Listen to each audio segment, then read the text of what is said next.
il serait peut-être temps qu'on parle d'un des meilleurs réalisateurs de la dernière décennie. Bonjour à tous, j'espère que vous allez bien. On se retrouve aujourd'hui sur la chaîne pour un nouveau top réalisateur. On a déjà fait des vidéos sur Christopher Nolan, sur Peter Jackson et sur David Fincher. On passe aujourd'hui à Denis Villeneuve. Pourquoi est-ce qu'on en parle maintenant? Vous n'êtes pas sans savoir que son film Dune est actuellement disponible en salle. On en a d'ailleurs déjà parlé sur la chaîne. Et aujourd'hui, Denis Villeneuve est actuellement à 10 longs métrages, donc ça tombe bien, il s'agit d'un top 10, 10 films classés de la 10e à la première place. C'est parti, Maelstrom.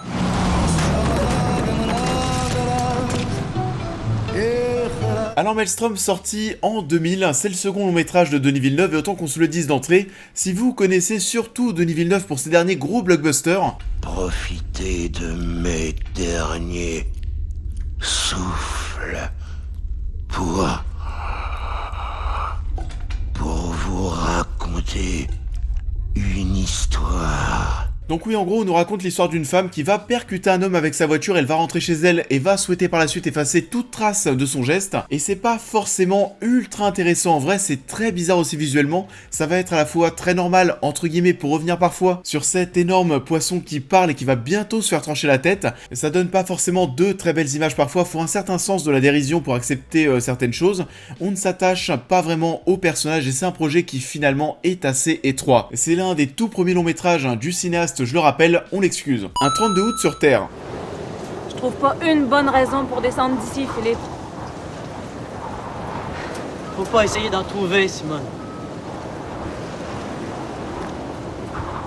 Après avoir parlé du second long métrage du cinéaste, on parle maintenant de son tout premier film. Alors encore une fois, on est sur un nouveau petit projet pour Villeneuve, avec cette histoire qui va tourner autour d'une femme et d'un homme. On va suivre dans un premier temps cette première qui va avoir un accident de la route qui ne va pas la laisser indemne. Je ne sais pas si Villeneuve avait quelque chose contre les accidents de voiture, mais dans ses deux premiers films, on parle de ça. On suit donc Simone qui va remettre toute sa vie en question suite à cet événement malheureux. Elle va quitter son emploi, annule ses vacances, etc. et va partir à la recherche de son ami Philippe, à qui elle va demander de lui faire un enfant. Bon, une nouvelle fois je vous l'accorde, c'est un peu tordu et ce n'est pas fini parce que ce dernier, un peu surpris par la demande, c'est normal, va lui dire finalement ok, mais à une seule condition, si l'enfant est conçu dans un désert. On va essayer de trouver quelque chose d'un peu plus improvisé. On va dire que ça manque un petit peu de spontanéité, là, peut-être. Ouais. C'est pas tellement bandant comme place, finalement, hein? Ne me demandez pas pourquoi, mais Villeneuve, avec son amour de Dune et des planètes désertiques, peut-être que Dune a amené à ce scénario, j'en sais rien. C'est un film qui est assez triste en soi, c'est l'histoire donc de cette femme qui a la trentaine, qui est en situation d'échec amoureux selon elle, et c'est assez mélancolique, on est sur une ligne temporelle qui n'est pas en boucle dans le sens où, au 31 août, nous, on ne revient pas au 1er septembre, mais le mois continue, on va voir le 32 août, le 33 août, etc. Il y a une distorsion temporelle qui se met en place et qui raconte pas mal de choses, c'est pas non plus ma grosse cam, mais en soi, ça m'intéresse plus que Maelstrom et je trouve cette histoire plus attachante. Ennemi. This is crazy. Don't touch me, don't touch me. Control. Did you fuck my wife? All about control.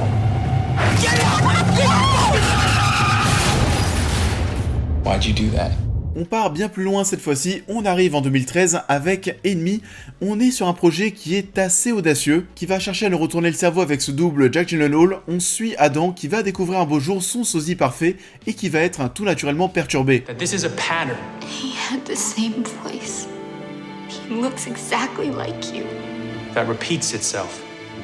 I really don't know what you're talking about. I think you know. Il va tout faire pour connaître l'identité de ce mystérieux double. C'est un film qui est très court. Si vous n'avez pas vu Ennemi, vous serez peut-être étonné si vous connaissez surtout Villeneuve pour ses derniers longs métrages. Ennemi, ça dure 1h30. On est clairement sur un projet qui tourne autour de ce petit concept, de cette enquête à la recherche de son double. On est dans un univers assez particulier qui sera hypnotisant, flippant avec ses plans et ses grosses araignées que l'on verra se déplacer en plein cœur de la ville. Et c'est d'ailleurs le premier projet à mon sens où Villeneuve essaye de créer un univers fantastique et grandiose visuellement avec des images qui vont nous marquer. Bon après je vous avoue, c'est vrai que même si le film m'a agrippé, ça dure qu'1h30, c'est court. Why'd you come looking for me? This is a bad idea. J'étais content de ce que je voyais, et ça jusqu'au plan final qui m'a un petit peu laissé de marbre.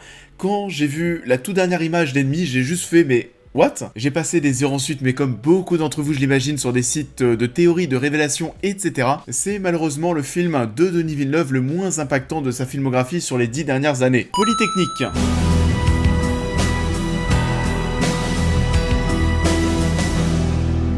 Là, on repart un petit peu en arrière avec Polytechnique, qui est sorti en 2009, c'est son 3e long métrage, et ça nous raconte une histoire basée malheureusement sur des faits réels, celle d'une tuerie à l'école Polytechnique de Montréal en 89. D'ailleurs, je l'ai pas dit mais je le rappelle, Denis Villeneuve est canadien, ses premiers films sont très souvent en québécois, donc en français, et Polytechnique, c'est basé sur des témoignages de survivants, et c'est très fort.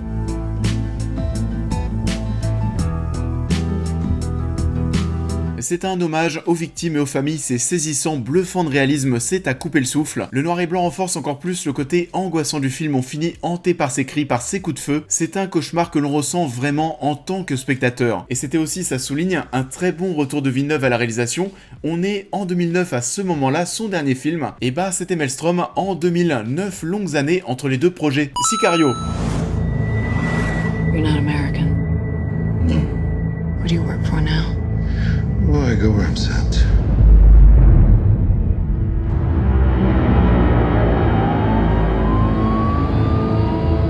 Alors j'ai revu Sicario, je sais que beaucoup de personnes le mettraient peut-être bien plus haut dans ce classement, et de toute façon je considère vraiment qu'avec Villeneuve, à partir de ce moment-là peut-être, je pense qu'il y a une énorme part de subjectivité qui va rentrer en jeu dans la vie de chacun de nous. On a tous des choses qui vont nous toucher plus que d'autres. Pour ma part, les films de cartel, les films de genre, c'est pas ma came à 100%. Alors oui, bien entendu, je vois tout ce qu'il y a de bien dans Sicario, il y a des séquences sous haute tension et qui sont très puissantes, je vais penser notamment à celle qui va être en plein cœur des bouchons qui ouais m'a vraiment marqué. Take it out. You get out.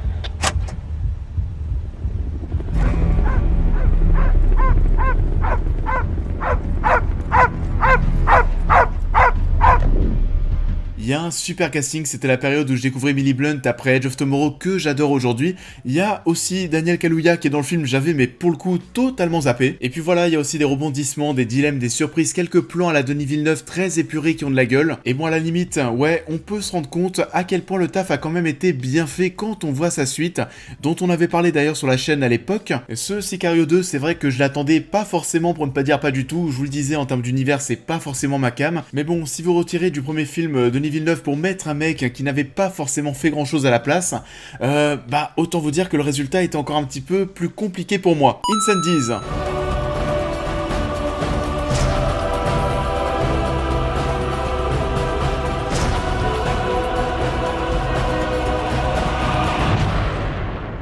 La mort, c'est jamais la fin d'une histoire.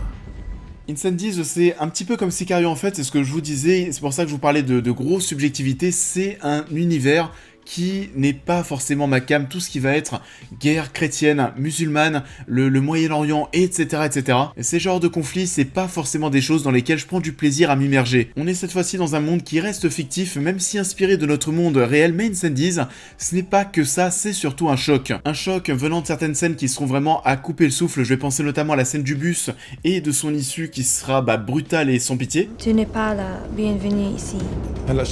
بدي أعلم عدوي اللي أنا تعلمته من هالدنيا. Mais aussi bien entendu un choc venant de la révélation finale que je ne voyais absolument pas venir et qui m'a choqué, dégoûté. J'en dis pas plus, si vous n'avez pas vu Incendies, on est clairement sur le premier gros succès critique de Villeneuve, de même en termes de nomination et de récompense, et c'était très mérité. Premier contact. Are you dreaming in their language? I know why they're here. What the hell is she doing? Do trust me.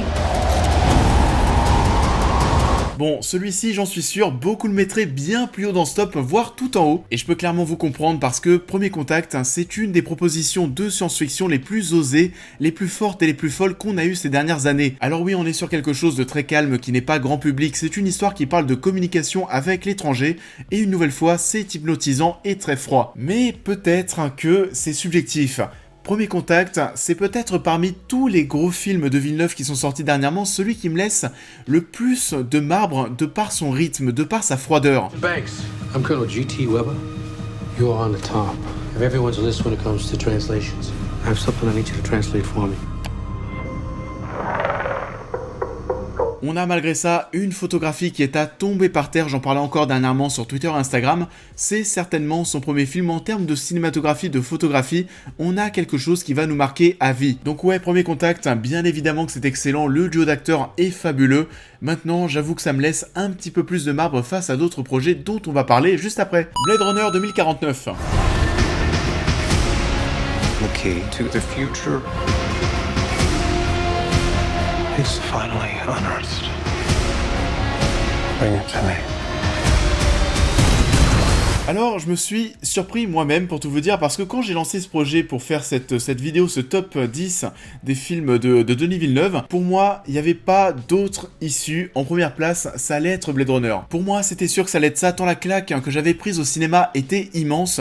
Je l'avais déjà raconté sur la chaîne, je suis toujours un petit peu traumatisé du fait de ne pas avoir découvert Interstellar en IMAX. Et je n'ai pas voulu reproduire la même erreur avec ce long métrage. Donc oui, Blade Runner 2049, je l'ai découvert en IMAX et ça a été l'une des plus grosses claques que j'ai prises en salle. The world is built on a wall that separates kind. Till either side there's no wall, you bought a war.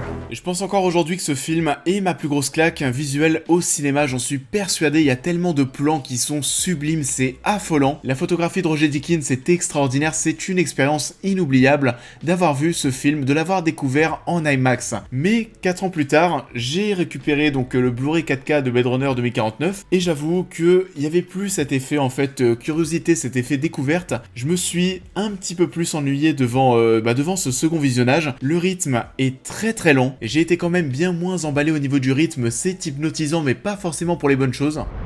I always told you, you're special. Your story isn't over yet. There's still a page left. Du coup ouais, j'étais un petit peu déçu par ce revisionnage qui n'était pas à la hauteur de ma découverte en salle, mais bon, ça reste toujours une expérience unique et un magnifique retour de la licence comme l'avait été Mad Max Fury Road. Prisoners. Detective Loki. Do you have children, detective? I'm gonna find your daughter. Show me your hands right now! Huh?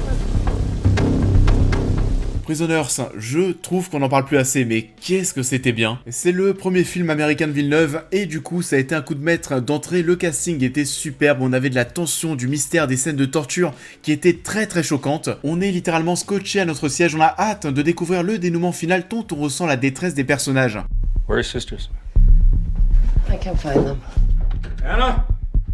Joy? Wait, I checked the entire house. They're not here. Dad, there was this RV and they were playing on it. We thought there was someone inside. I couldn't find them! On est sur un récit qui sera très surprenant, qui doit trouver un équilibre entre les scènes paternelles choquantes de Jackman et les scènes policières plus pro avec Jake Gyllenhaal de l'autre côté. D'ailleurs, c'est vrai qu'on compare souvent Villeneuve avec David Fincher pour leur côté très froid. Le fait de voir cet acteur à la fois ici mais aussi dans Zodiac en mode mec qui enquête à chaque fois, ça y fait encore plus penser. Et tout ça va nous amener à certaines confrontations entre les deux hommes qui seront toujours plus que piquantes et passionnantes. Il y a une atmosphère marquante, glaciale, désespérante. Tout ça va nous marquer, nous tenir en haleine. Enfin voilà, pas grand chose à reprocher finalement.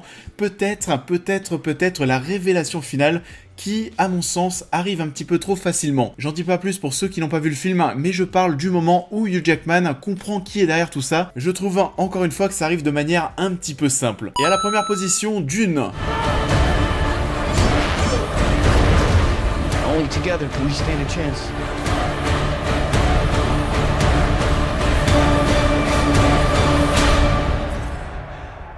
Oui, Dune est sorti il y a quelques semaines et non, on n'est pas dans la culture de l'instant. Comme je vous le disais d'ailleurs, je pensais même que Blade Runner 2049 allait largement finir premier, puis j'ai revu les films, je suis retourné voir Dune de même en IMAX, et je pense clairement qu'aujourd'hui, oui, il s'agit de mon Denis Villeneuve préféré. Their cruelty to my people is all I've known. What's to become of our world? J'ai sorti ma critique il y a peu de temps, n'hésitez pas à aller la voir, mais ouais, pour rester sur cette comparaison avec Blade Runner 2049, je compare d'ailleurs très souvent les deux films. Comme je vous le disais, on est sur deux retours de licence culte, de science-fiction, etc., etc., mais je me suis rendu compte finalement que Dune, c'était quand même bien plus prenant en termes de rythme. Il y a vraiment une atmosphère incroyable qui se dégage de cette odyssée, de ce voyage. Je l'ai encore plus ressenti lorsque j'ai revu le film, je ne m'ennuie toujours pas, et quand ça se termine, t'as qu'une envie, c'est de voir la suite, et très vite. Et j'ai aimé ces personnages, j'ai aimé cet univers. Pour moi, c'est un sans faute en fait. Si Dune est premier, c'est peut-être parce que tout simplement, il y a peu de points, voire même aucun, sur lequel j'ai des choses à redire. Pour ma part, c'est masterclass. Ce serait traumatisant de ne pas voir la suite de cette saga en salle. Ça semble bien parti vu les premiers chiffres au box-office, en tout cas en France, qui sont très encourageants. La musique de Zimmer aussi qui va sublimer le tout. On est sur une expérience de cinéma qui est vraiment très forte.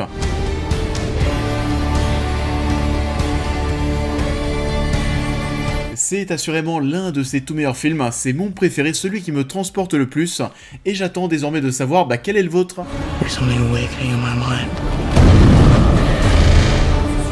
You need to face your fears.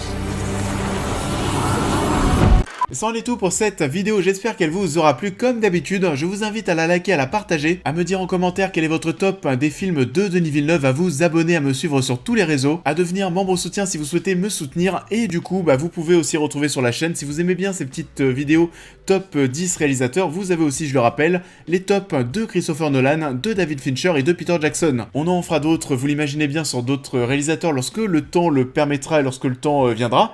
Mais en attendant, je vous souhaite à tous un très bon début de semaine et je vous dis à très vite.